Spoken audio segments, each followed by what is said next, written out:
आज हम मध्य प्रदेश के लघु वेतन कर्मचारी संघ के प्रांताध्यक्ष श्री महेंद्र शर्मा जी एवं मध्य प्रदेश लघु वेतन कर्मचारी संघ के कार्यकारी अध्यक्ष श्री निहाल सिंह जाट जी से प्रदेश सरकार की वर्तमान स्थितियों को लेकर चर्चा करेंगे। बहुत सारे कर्मचारी जो हमारे नेतृत्व से आशान्वित हैं, उन सभी की दिलों को छूने वाली जो मुद्दे हैं उस पर आज हम ये वार्ता कर रहे हैं। अब हम अपने प्रांताध्यक्ष श्री महेंद्र शर्मा जी से कुछ सवाल पूछेंगे। सर, ये बताएं कि वर्तमान सरकार जो कर्मचारी हितैषी कही जाती थी, अब की परिस्थिति में इसके क्या निर्णय जो कर्मचारियों के लिए हितार्थ होंगे? मैं आपके माध्यम से बताना चाहूँगा कि सरकारें आती हैं और जाती हैं, लेकिन बुनियादी रूप से कोई भी सरकार कर्मचारी हितैषी कामों के लिए काम नहीं करती है। पूर्व में कांग्रेस सरकार थी, 15 महीने रही, कर्मचारी आयोग गठित हुआ। आयोग का कार्यकाल 1 साल का था, समाप्त होने की स्थिति में हालांकि बीच में कोरोना महामारी आई है। लेकिन आपको बताना चाहूँगा कि पहले भी गंभीर बीमारियां आई हैं, चाहे वो चेचक की रही हो, चाहे काली बुखार रही हो, चाहे मलेरिया रही हो, विभिन्न प्रकार की गंभीर बीमारियां आई हैं। लेकिन प्रदेश में अधिकारी कर्मचारियों को स्वतंत्रों का हनन, आर्थिक व्यवस्थाओं का हनन किसी भी सरकार ने नहीं किया। ये पहली बार देखा गया है। सरकार ने पहले तो जुलाई में देने वाली वेतन वृद्धि पर रोक लगाई, 5% DA की घोषणा अभी तक नहीं हुई है। एक बात पर मैं सरकार का स्वागत करना चाहूँगा कि दीपावली के समय माननीय मुख्यमंत्री जी ने एक तोहफा जरूर दिया है कि जिन कर्मचारियों को 40,000 से कम वेतन है उनको 10,000 रुपये त्यौहार अग्रिम के रूप में दिया है। इससे निश्चित रूप से छोटे वर्ग के कर्मचारियों का त्यौहार अच्छे से मनेगा। उन्होंने ये भी कहा है कि इसी बजट सत्र में 25% जो 7वें वेतन के एरियर्स का भुगतान है ये भी करेंगे। किंतु हमारी अभी बहुत सारी मांगें हैं। चतुर्श्रेणी कर्मचारियों का पदनाम परिवर्तन करना, जिसमें सरकार का कोई आर्थिक भार नहीं आ रहा है। हमारे आकस्मिक कार्यभारी सेवा के कर्मचारी, अंशकालीन कर्मचारियों को पूर्ण काल करने के लिए वर्तमान में सबसे बड़ी गंभीर समस्या में पहले भी आपको बताया था वेतन की है। अभी अंशकालीन कर्मचारियों को वेतन नहीं मिला है।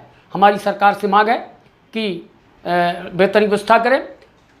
वर्तमान में प्रदेश में 28 सीटों पर उपचुनाव चल रहे हैं। ये एक सरकार की प्रक्रिया, इसमें कर्मचारी अधिकारी कुछ लेना देना नहीं है।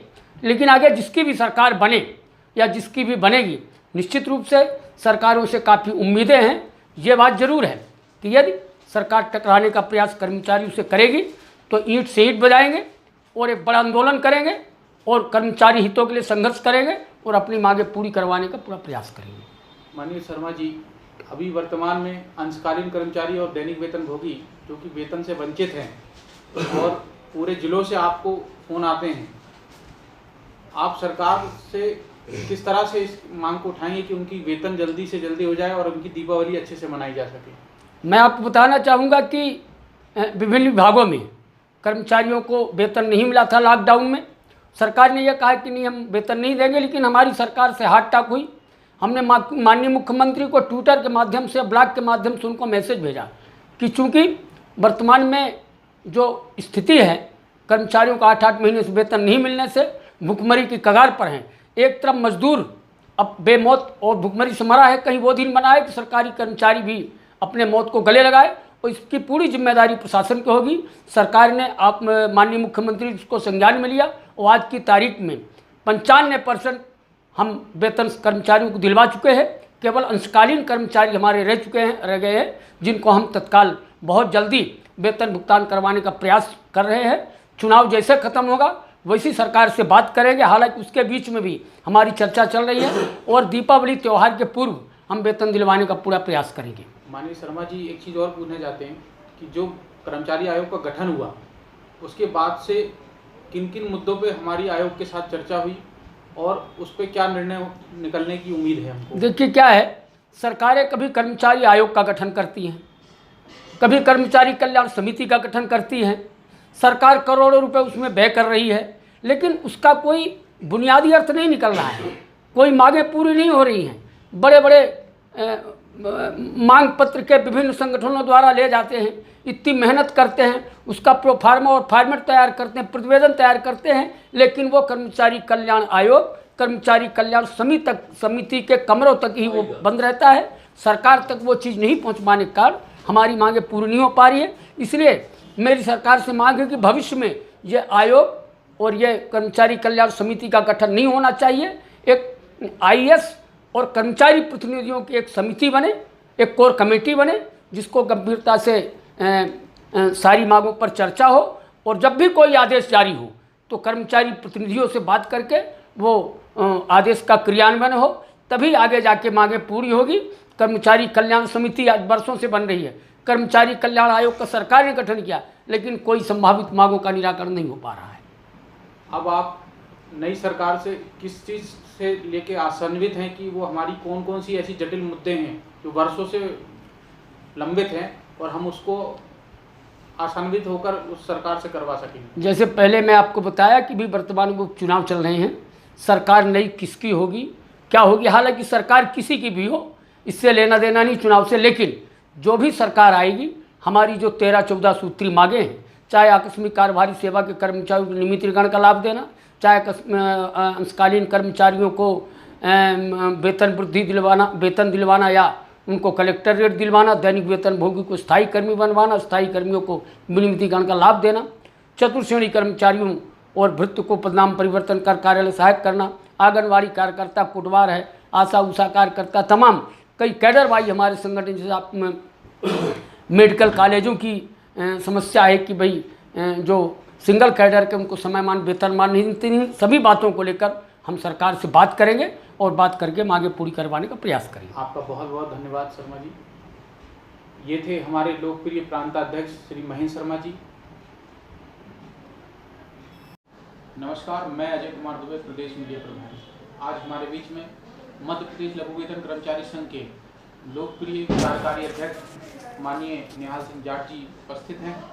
आज हम कर्मचारियों की मन की बात को लेकर आज निहाल सिंह जी से कुछ तीखे सवाल और कुछ सुलझे सवाल पूछेंगे।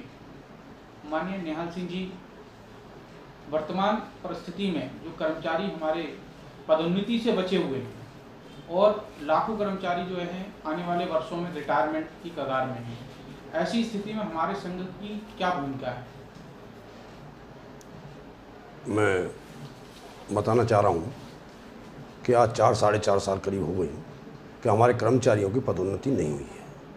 ये कुछ हमारी भी गलतियाँ नहीं है, कुछ सरकार की गलतियाँ नहीं हैं।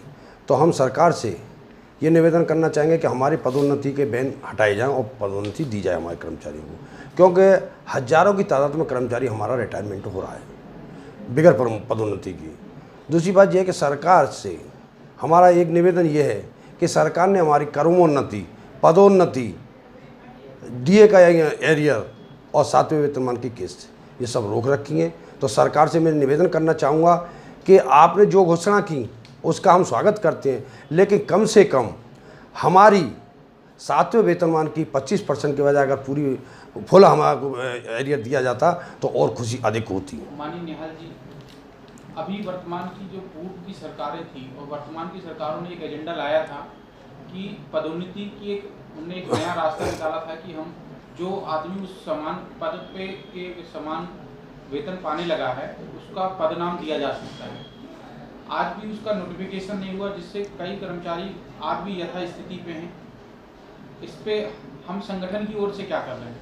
हाँ, ये सही बताया आपने। हमारा सरकार से मांग है कि पदोन्नति समयमान वेतनमान जो देते हैं जी, पदोन्नति वेतनमान नहीं देते। यदि हमको अगर पदोन्नति वेतनमान दे तो हमें उसका लाभ मिलेगा। जी पे ग्रेड बढ़ा देते हैं लेकिन उसका पदोन्नति लाभ नहीं मिलता है। तो हमारी सरकार से ये मांग है और हमेशा हम अपनी मांगें उठाते हैं कि हमको पदोन्नति वेतनमान मिलना चाहिए। पे ग्रेड नहीं, पे ग्रेड तो मिलता है लेकिन उसका पदोन्नति वेतनमान नहीं मिलता है।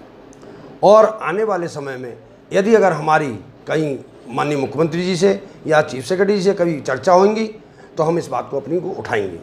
दूसरी बात, सरकार से मैं निवेदन करना चाहूँगा कि हर 3 महीने में शासन स्तर पर परामर्श समिति की बैठक होती थी, लेकिन आज करीब 2 साल से हमारी परामर्श समिति की बैठक नहीं हो रही। जैसा कि आपने परामर्श समिति की बैठक को लेकर चर्चा की, आज की स्थिति में मध्य प्रदेश के ज़्यादातर जो जिले हैं वहाँ पर भी इसका नियमित क्रियान्वयन नहीं होता है, तो क्यों ना हम संगठन की ओर से इस पर कड़ाई से पालन के लिए एक राज्य स्तर से एक निर्देश जारी करवाएं और जिले स्तर पर इस पर कार्रवाई हो सके।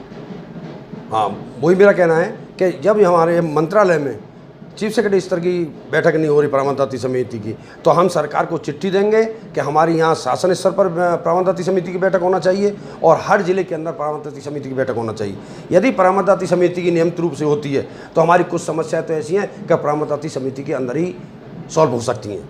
आपको एक अनुभवी प्रांताध्यक्ष मिला है, ऐसे प्रांताध्यक्ष के साथ कार्य करने में आपका कैसा अनुभव है? नहीं, बहुत अच्छा अनुभव है, क्योंकि हमारे प्रांताध्यक्ष हर स्तर पर हर जगह जहाँ भी कर्मचारियों की समस्या होती हैं वो बिल्कुल तत्पर तैयार रहते हैं। और हम भी देखा है कि जिस विभाग में जैसे वेतन की समस्या है, हम जाके माननीय मंत्री जी से मिलते हैं, PS से मिलते हैं, डायरेक्टरों से मिलते हैं, कमिश्नरों से मिलते हैं, हम अपनी मांगें पूरी कराने का अच्छे से अच्छा प्रयास करते हैं। और हमारे प्रांताध्यक्ष जो हैं हमारे साथ बिल्कुल जाते हैं, कंधे से कंधा मिला करते हैं, किसी कर्मचारी को हमारी समस्या ना हो। ये थे हमारे लोकप्रिय कार्यकारी अध्यक्ष निहाल सिंह जाट जी, जिन्होंने एकदम निर्भीक होकर खुले मन से अपने विचार रखे। आशान्वित हैं कि हमारे कर्मचारियों की जो भी मांग है वो जल्दी पूरी होगी। मैं अजय कुमार दुबे, प्रदेश मीडिया प्रभारी, जबलपुर।